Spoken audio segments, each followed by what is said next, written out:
Bismillahirrahmanirrahim. Assalamualaikum warahmatullahi wabarakatuh. Salam sejahtera bagi kita semua, anak-anakku sekalian, khususnya anak-anakku yang saat ini melaksanakan MPLS. Pertama-tama marilah kita panjatkan puji syukur kehadirat Allah Subhanahu wa taala, Tuhan yang Maha Esa, yang mana pada kesempatan kali ini kita semua dapat melaksanakan acara MPLS walaupun dalam suasana pandemi dan dilakukan secara virtual. Sebelum kami menyampaikan materi terkait dengan pengenalan lingkungan sekolah, izinkanlah kepada kami untuk memperkenalkan diri. Nama saya Wihardara Harjo, selaku Wakil Kepala Sekolah Bidang Sarana Prasarana dan Ketenagaan. Pada kesempatan kali ini, kami akan menyampaikan materi terkait dengan pengenalan lingkungan sekolah. Anak-anakku sekalian, untuk memulai materi pada kesempatan kali ini, yang pertama akan kami sampaikan terlebih dahulu terkait dengan jurusan yang ada di SMK Negeri 1 Jogonolan, Klaten.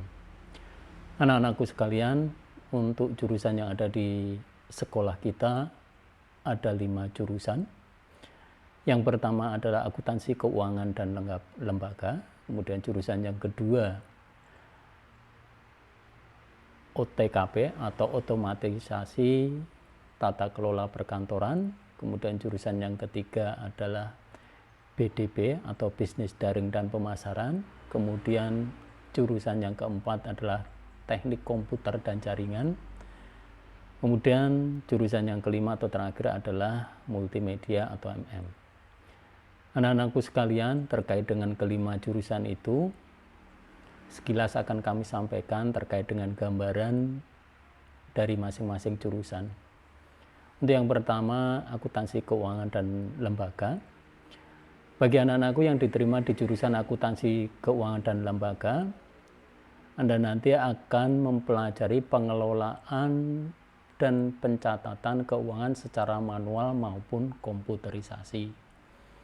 Tentu apa yang saya sampaikan ini garis besarnya. Jadi Anda nanti akan mempelajari terkait dengan pengelolaan pencatatan keuangan baik secara manual maupun secara komputerisasi. Kemudian untuk jurusan yang kedua yaitu OTKP atau otomatisasi dan tata kelola perkantoran. Bagi anak-anakku yang berada di jurusan OTKP, Anda nanti akan mempelajari banyak hal terkait dengan tata kelola perkantoran. Di antaranya adalah penataan atau pengolahan arsip, penataan atau pengolahan surat atau dokumen, dan lain-lain. Tentunya nanti akan dipelajari lebih dalam setelah Anda melaksanakan MPLS ini. Itu untuk OTKP anak-anakku sekalian. Kemudian untuk jurusan yang ketiga yaitu BDP atau bisnis daring dan pemasaran. Untuk anak-anakku yang masuk di jurusan BDP, Anda nanti akan mengenal dasar-dasar kemampuan dan keilmuan menjadi seorang marketing, baik marketing secara konvensional maupun melalui media daring. Kemudian jurusan yang keempat adalah jurusan teknik komputer dan jaringan atau TKJ. Bagi anak-anakku yang nanti masuk di jurusan TKJ, Anda nanti akan mempelajari cara-cara merakit komputer, menginstal program komputer, dan tentunya pengelolaan jaringan. Sekali lagi, bahwa apa yang saya sampaikan ini hanya garis besarnya, nanti akan lebih detailnya akan dijelaskan oleh masing-masing dari Ketua Kompetensi Keahlian atau K3 ataupun Bapak Ibu Guru yang lainnya. Kemudian yang perlu kami sampaikan lagi adalah yang kedua terkait dengan jumlah siswa anak-anakku sekalian. Untuk jumlah siswa untuk tingkat 10 saat ini bagi anak-anakku yang sedang melaksanakan MPLS. Siswa keseluruhan tingkat 10 adalah 387. Kemudian kakak kelas Anda yang berada di tingkat 11 itu berjumlah 392. Kemudian kakak kelas Anda yang di tingkat 12 itu berjumlah 385 orang. Jadi total keseluruhan jumlah peserta didik yang ada di SMK Negeri 1 Jogonalan adalah 1164.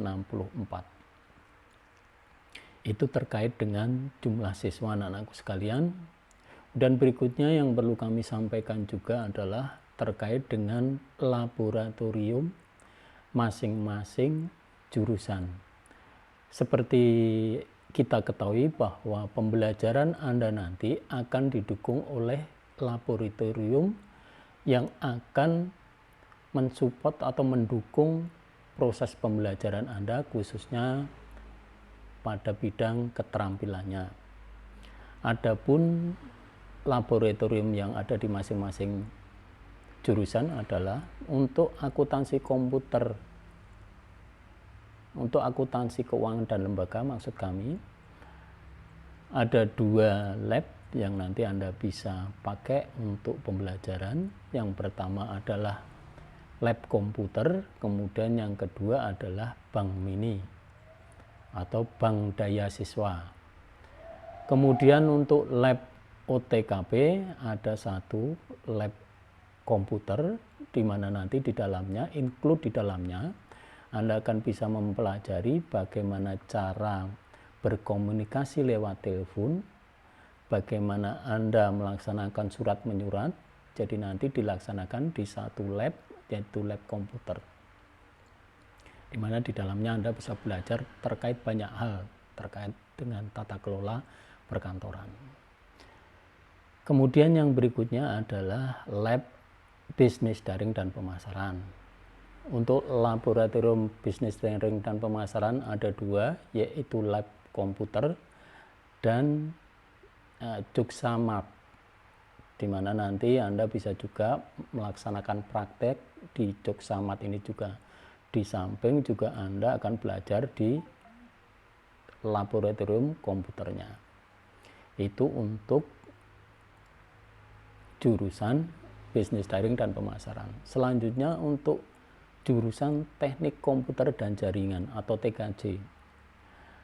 Untuk TKJ, laboratoriumnya ada 3, yaitu lab komputer, kemudian lab FO atau lab fiber optik, dan lab perakitan komputer. Jadi untuk TKJ, anak-anakku sekalian nanti labnya ada 3. Kemudian yang berikutnya untuk lab multimedia, laboratorium multimedia ada 2, yaitu lab komputer dan ada studio yang bisa Anda pakai nanti untuk berbagai kegiatan, misalkan untuk desain grafis, untuk jurnalisme, kemudian untuk produksi video, media interaktif, hingga animasi 2D dan 3D. Itu anak-anakku sekalian terkait dengan laboratorium. Kemudian perlu kami sampaikan juga terkait dengan ruang kelas anak-anakku sekalian. Jadi kalau untuk ruang kelas, untuk tingkat 10 ada 11 rombel. Kemudian tingkat 11 juga ada 11 rombel. Kemudian untuk tingkat 12 juga 11 rombel. Jadi jumlah total keseluruhan untuk ruang kelas ada 33 kelas. Kemudian anak-anakku sekalian yang perlu kami sampaikan lagi juga terkait dengan jumlah guru, ada jumlah tenaga pendidik. Jumlah tenaga pendidik untuk ASN ada 40 personil. Kemudian untuk GTT-nya ada 23 personel. Jadi total keseluruhan ada 63 orang pendidik. Itu anak-anakku sekalian terkait dengan tenaga pendidik atau guru. Kemudian yang perlu kami sampaikan lagi bahwa SMK Negeri 1 Jogonalan Klaten juga menyediakan fasilitas-fasilitas berupa sarana prasarana lainnya, mulai dari tempat parkir, tempat ibadah atau masjid, kemudian perpustakaan, lapangan upacara yang sekaligus digunakan juga sebagai untuk tempat olahraga atau lapangan olahraga. Kemudian ada juga taman sekolah, di mana di beberapa titik taman sekolah ini Anda bisa pakai untuk belajar bersama teman Anda, bersama teman-teman Anda, tentunya dengan bimbingan dan arahan dari Bapak Ibu Guru. Demikian anak-anakku sekalian, sekilas terkait dengan pengenalan lingkungan sekolah. Tentunya apa yang saya sampaikan tidak detail, namun kalau Anda semuanya menghendaki nanti lebih jelasnya, dapat dilihat di link di deskripsi di bawah. Demikian anak-anakku sekalian, sebagai akhir dari materi yang akan saya sampaikan ini, sebagai akhir dari materi yang saya sampaikan, tetap patuhi protokol kesehatan karena sampai saat ini kita masih dalam masa pandemi COVID-19. Oleh karena itu, kami menyarankan kepada anak-anakku sekalian tetap tinggal di rumah, cuci tangan, pakai masker apabila Anda keluar, jauhi kerumunan, dan lain sebagainya. Tetap hati-hati dan semangat. Demikian anak-anakku sekalian, kurang lebihnya mohon maaf. Kami akhiri. Assalamualaikum warahmatullahi wabarakatuh.